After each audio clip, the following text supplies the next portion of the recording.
보이지 않는 질병의 왕국, 만성질환에 대해서 에건 오로크, 즉 진영인 옮김. 저자는 어떤 분일까요? 병원의 인생의 밤이자 부담스러운 시민권에 해당한다. 누구나 건강의 왕국과 질병의 왕국, 두 것의 시민권을 가지고 태어난다. 다들 좋은 쪽의 여건만 쓰고 싶어 하나, 한 명씩 늦든 이르든 잠시나마 자신이 다른 왕국의 시민임을 확인하게 된다. 은혜로서의 질병.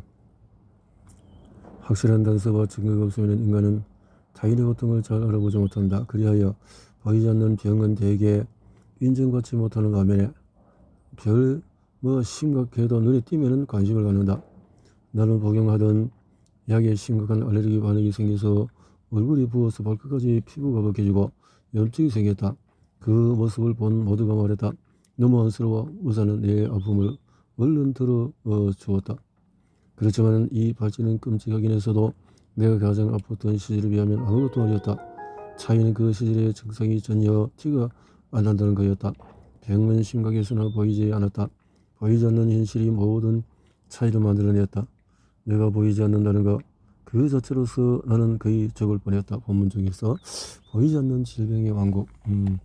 그리고 보이지 않는 질병에 대해서 다뤄보자, 이런 뜻이네요. 그래서 메건 오로커는 시인이자 작가가 저널리스트와 예일 대학에서 영문학을 하고 등을 거쳐서 편집자였고 에세이, 20대 초반부터 정기불명의 증상이 시달렸고 작은 면역질환을 초기 진단은 완전히 설명해주지 못했고 스스로 답을 구하기 위해서 우리 학계 전문가 동료 이야기 나누면서 이렇게 해서 호저만의 질병에 고통이 아닌 것을 깨달았고, 저자는 만성질환의 완고한 현실을 홀로 감당해야 하는 이들이 조금이나마 덜 외롭기 위해서 책을 썼다. 가다 쓰다 하는 병과 보폭을 맞추느라고 10년이 걸린 작업이었다. 그러는 동안에 찾고자 했던 답 대신에 새로운 길을 발견했고, 그의 여정은 어느 투병기처럼 병을 없애거나 무찌르는 이야기가 아니라 대신 우리 몸이 현대의학이 하는 것보다 훨씬 복잡할 뿐 아니라 서로 연결되어 있음을 불확실성 또 부족함을 안고 살아가는 길을 이야기한다. 보이지 않는 질병. 진영인 대학에서 심리학, 비교 문학 공부했다. 답을 찾는 모든 이들에게 추천의 말은 병 이야기를 들을 때 우리는 그것이 내 삶과 관련 없으리라는 확신을 얻기를 원한다. 나는 건강하다라고 생각하는데 현대 우리는 사람들에게 복귀의 확신을 주는데 여념이 없었다. 급성질환 등등. 안되게도 우리가 잠깐 사람들이 나누어 주었던 확신, 원리적으로 데려갈 수 있다는 꿈과 만성질환 장애 앞에서 쓰러진다. 나기 어려운 병, 전자 생존점이 길어지는 한편 비인간적인 삶의 조건과 환경으로 인해서 우리 중에서 많은 사람이 쓰러지지 않는 병과 함께 괴로워하고 있다. 만성. 저자는 이 점을 경험하고 깨달은 사람으로서 우리에게 이런 제안을 한다. 의료윤리학자, 연세대 치과대학 교수 김준혁, 의학과 문학을 종횡무진으로 가며 정의되는 보이지 않는 질병의 왕국. 이 진행 흡인력은 실로 놀랍다. 아픈 사람, 짧은 강연에 의뢰받았다. 오은 시인이 그렇게 말했고, 짧은 강연을 15분 남짓한 장애인을 잔재로 삼는 것이 보통을 원고를 고치면 고칠수록 이상하다고 생각했다.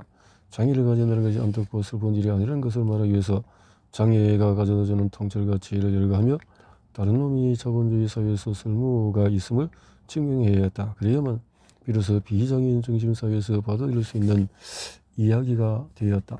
그런 서사는 그러나 세상에는 그렇지 않은 이야기로 또 많다. 이 책이 그렇다. 메건 오르커는 어느 날 예고 없이 찾아온 자신의 고통과 이름을 붙이기서 여정을 떠난다. 이 책을 품에 안고 명료하게 딱 떨어지지 않는 서사에 대해서 생각한다. 영화 감독 작가, 해외 언론의 찬사. 이 책을 설명하는 불확실에 대해서 잘 이해하지 않는 질병에 대해서 무시하고 가는데 사고 자체를 폭로한다. 어둠의 빛을 비춰준다. 경외심을 느끼게 한다. 힘을 가졌다. 그래서 강력하다는 점을 증명을 한다. 이렇게 했네요. 자, 1부, 2부 장애물, 미스테리, 치유 이렇게 크게 3단원으로 나눠서 했고요.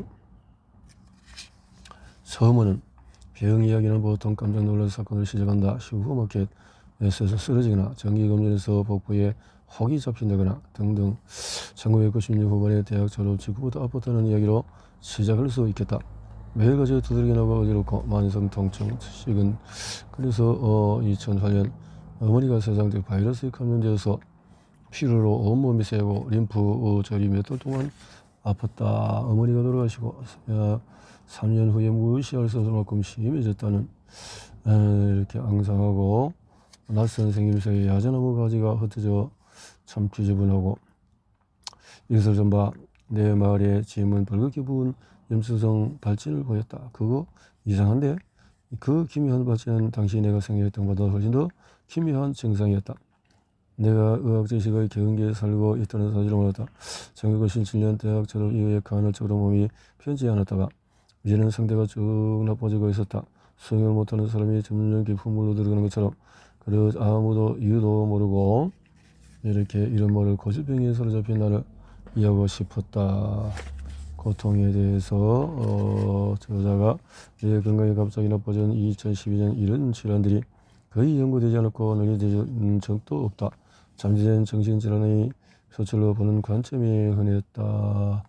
질환들이 등등 자가면역, 근육 통성, 뇌척수염, 만성피로 증후군, 후라임 증후군 병 이름들이야 다양하고 있지만 만성질환은 우리 세대의 질병일 것이다. 의사들은 마이크로바이옴 장건강의 중요성을 내세우는데 얼마 전까지만 해도 그런 주장 틈없는 소리 취급받았는데 이제는 그러다고 해도 여전히 많은 사람이 잘 알려지지 않은 질환으로 침묵 속의 고통을 겪고 있다. 자, 의학적 불확실성으로 인해서 환자분의 불확실성은 더욱 가중이 된다. 나는 몸이 불편했지만 증상이 확실하고 치료법도 정해진 그런 병이 아니었다. 자, 이래서 이 책이 탄생했다. 이것은 나도 아마 다른 사람도 이해할 수 없던 무언가를 헤아려보려는 개인적이고 불완전한 기록이다. 이런 이야기 대부분 질병서사에 대해서 그래서 실로 이 책은 병을 없애거나 무치는 대신에 병과 함께 사는 이야기이다. 질병 면역 반응. 그래서 첫 번째 장애물. 서서히 그러다가 갑자기 영어로 표현할 수 없는 그런 것들이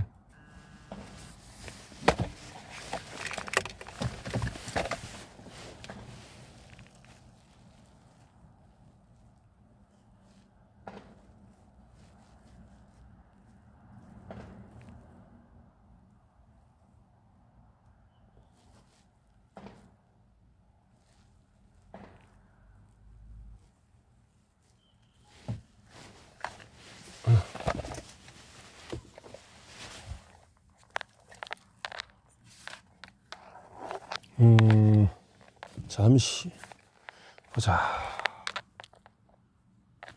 칼로 찌르는 듯한 통증이 팔다리에 찌르는 이런 전기 충격이 아침마다 1991년 가을 대학을 졸업한 때였다. 작은 벌떼의 소리나 봄이 너무 심해 이슬을 벌떼의 뜻하지 이렇게 아팠구나. 가렵고 가려운 것은 면역 반응이니까요. 음식과 자가절에 대한 잘 정리해 어느 날 밤 더러운 회색 속에 들리는 남자가 나를 칼로 찌르는 악몽에 꾸다가 저자가 여자분이군요. 24살 때 아침에 일어날 때마다 안경이 유독한 공기가 머릿속에 들어서는 기분을 느꼈다. 29살 때 희한하리 마치 기력이 떨어졌다. 그래서 정상을 넘기는 내 성경은 건강 문제로 대체로 무관심한 가족분에게 탓도 나는 브루클린에서 유전의 시를 보내며 우리 가족은 건강을 잘 지킨다는 생각에선 그렇지만 이건 아니라고 문제가 있다고 설명시 하려는 사건들이었다. 이 모든 일이 차곡차곡 결국 베트남에서 파리불교에서 이렇게 했다는 것. 짐과 함께 베트남에서 브루클린 집으로 돌아온 지 사후에 미열이 났다. 2012년 6월이었고 2차 세계대전 이전에 지은 우리 집 라디에이터가 방에 열기를 내보내며 셰익 짱그랑 소리를 내었다. 쓰러짐은 사라지지 않았다. 3월 어느 날 아침에 밝은 노란색 서재의 책상에 앉아 꾸벅꾸벅 인터넷에서 영생 같은 어머니의 죽음 이후에 몇 년 동안 삶이 부졌으나 이제는 그 조각들이 맞추어졌다. 세연이가 의사를 했다. 내 보험 의사는 여기까지 혈액 검사를 며칠 전화로 알려왔다. 한 적은 괜찮습니다. 그냥 비늘이 좀 있어요. 물론 그럴 것이다. 몇 년 동안 의사들은 내가 비늘이 좀 있다고 비타민 D 결핍이라고 했다. 이번 의사는 내 피로가 월경 때문이라고 그렇고 또 13살 생각하면서 죽기 직전에 생각까지 몰린 적은 없었으므로 아마도 단핵후증일 거야 라고 그루텐이나 알레르기 있나봐. 또 뭐 후증 뭐 이런 다양한 소리를 한다는 거지. 사람들이 발아서 뭐 거대 세포 바이러스 밥으로 말 이렇게 등등. 이 말을 들은 소리는 내가 늦게 난도감이나 하였다. 며칠 후에 이 의사는 전으로 내 갑상샘이 항체가 있다고 알려왔다.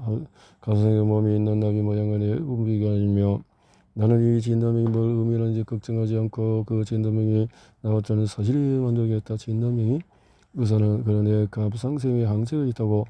갑상샘은 목에 있는 나비 모양의 내 분비인데 신진에서 에너지에 관여하는데 항체가 있다는 말은 내 면역체가 갑상샘을 공격하고 있다는 뜻으로 이 병의 이름은 자가 면역 갑상샘인데 다들 하시모토 병이라고 그런다.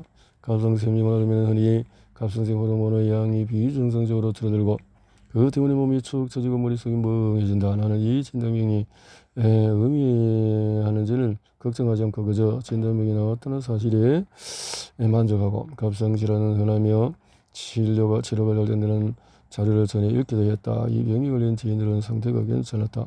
의사는 갑상선 호르몬 보충제를 보하고 6주 후에 다시 오라고 했다. 그 무렵에 나는 건강해질 것이다.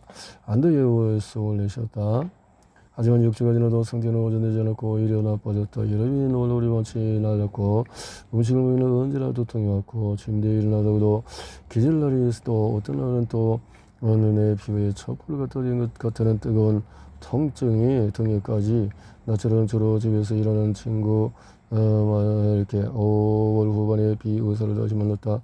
두통이며 여러 증상이 돼서 할 말이 많지 않던데 호르몬 복용량을 늘려보자고만 했다.